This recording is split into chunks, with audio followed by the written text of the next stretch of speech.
दोस्तों, आपको अगर जीरो इंटरेस्ट पे लोन मिल जाए तो आपको कितनी खुशी होगी। क्या आपको मालूम है कि दुनिया में एक ऐसा बैंक है जहां ना तो पैसा रखने पे इंटरेस्ट देता है और ना ही लोन लेने पे इंटरेस्ट लेता है। ये बैंकिंग सिस्टम शरिया कानून पर चलता है। जी हाँ दोस्तों, जिसे इस्लामिक बैंक के नाम से जाना जाता है। तो आखिर क्या है ये इस्लामिक बैंक? बिना ब्याज लिए इनका कामकाज कैसे चलता है? इसकी शुरुआत कैसे हुई? नेपाल में अभी इसका क्या हाल है? आइए इस सवालों के जवाब जानते हैं आज की इस वीडियो में। दोस्तों, ये शरिया कानून के हिसाब से चलने वाली बैंक होते हैं। इनमें और बाकी बैंकों में सबसे बड़ा अंतर होता है ब्याज का। जी हाँ, आप देखिए, जनरल ग्राहक अपने पैसा जमा करता है तो बैंक ब्याज देता है। अगर आप बैंक से लोन लेते हैं तो उससे सारी कर्ज सूद समेत लौटाना पड़ता है। लेकिन इस्लामिक बैंक में पैसा जमा करने पर अपने कस्टमर को ना ही ब्याज देता और ना ही कर्ज देने पर ब्याज लेता है। दरअसल इस्लाम में सूदखोरी को हराम माना गया है। ये बैंक अच्छे रिकॉर्ड होने वाले आदमी को ही सिर्फ लोन देता है। कर्ज लेने वाले को सिर्फ प्रिंसिपल अमाउंट लौटाना पड़ता है, लेकिन कुछ शरीयत के साथ। उस पर तो कुछ ब्याज तो नहीं लगता है। इस्लामिक बैंकिंग का बैंक फंड ट्रस्टी यानी पैसों की देखभाल करने वाली भूमिका निभाता है। बैंक में कोई भी पैसा जमा कर सकता है, जब उसका मर्जी हो निकाल भी सकता है। अगर बैंक को प्रॉफिट होता है तो उस प्रॉफिट को कुछ हिस्सा अपने कस्टमर सबको गिफ्ट के रूप में दे भी देता है।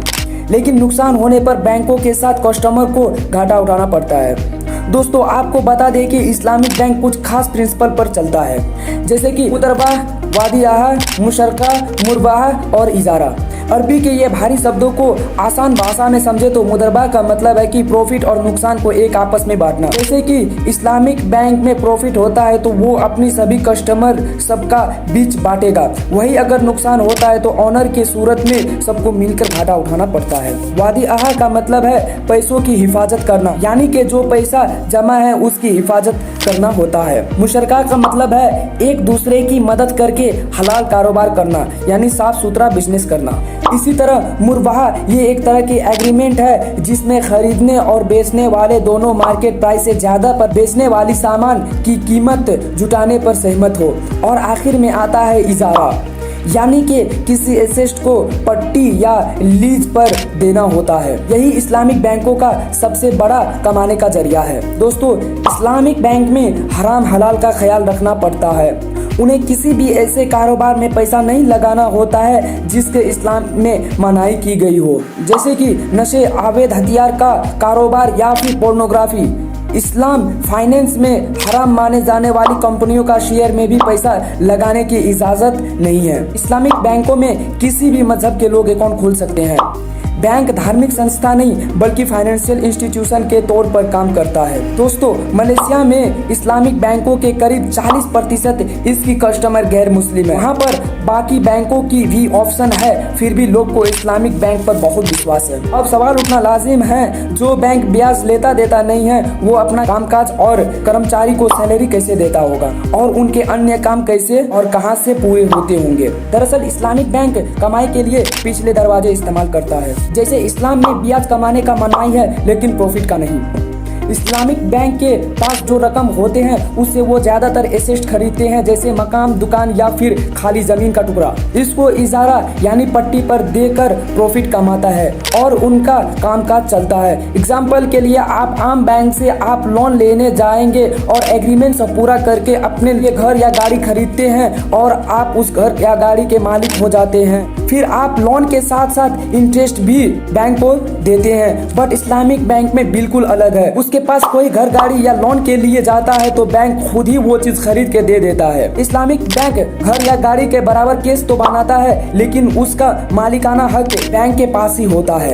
तब वो कस्टमर से रेंट वसूल करता है। आप मान लीजिए कि 1 करोड़ का घर और आपने उसे 20 लाख डाउन पेमेंट करके खरीदे हैं, तो घर के हिस्से का 80% का मालिक बैंक और 20% का मालिक आप होंगे। आपको रेंट भी 80% का ही देना पड़ेगा। आप जैसे जैसे कर्ज चुकाते जाएंगे आपका मालिकाना हक बढ़ता जाएगा और एक दिन आप उस चीज का 100% मालिक हो जाएंगे। और अगर आपको कोई भी नुकसान होता है तो आपके साथ बैंक का भी नुकसान उठाना पड़ेगा। यही है इस्लामिक बैंक का बुनियाद। दोस्तों, आपको बता दें कि इस्लामिक बैंक पहले स्टैब्लिश 1960 के दशक में हुई थी। इजिप्ट के मीट गर्म सेविंग बैंक को पहले इस्लामिक बैंक माना गया है। जो 1963 में बना। शुरुआत में इस्लामिक बैंक मुस्लिम देशों में खुले, लेकिन 1980 के दशक में वेस्ट यूरोप में भी खुलने लगे। ईरान और सूडान की सरकार भी इस मॉडल को अपना चुकी है और पाकिस्तान भी इस दिशा में आगे बढ़ रही है। दोस्तों, दुनिया भर में 5 से इस्लामिक बैंक है और लगभग 2000 म्यूचुअल फंड इस्लामिक प्रिंसिपल को फॉलो करता है। स्टेट बैंक ऑफ पाकिस्तान बताती है इस्लामिक बैंक सालाना 15% से बढ़ती जा रही है। दुनिया के लगभग 75 देशों में ऐसे ही इस्लामिक फाइनेंशियल इंस्टीट्यूशन किसी न किसी रूप में काम कर रहा है। अब नेपाल में इस्लामिक बैंकिंग का क्या हाल है, चलिए जानते हैं। तो दोस्तों, अभी तक नेपाल में कोई भी इस्लामिक बैंक नहीं है और इसमें इस मुस्लिम भाइयों लोग का साथ चाहिए होगा नेपाल में इस्लामिक बैंक लाने के लिए। तो प्लीज़ दोस्तों, ये वीडियो को अपने दोस्त लोग के पास शेयर करें और ज़्यादा से ज़्यादा को दिखाने का कोशिश करें।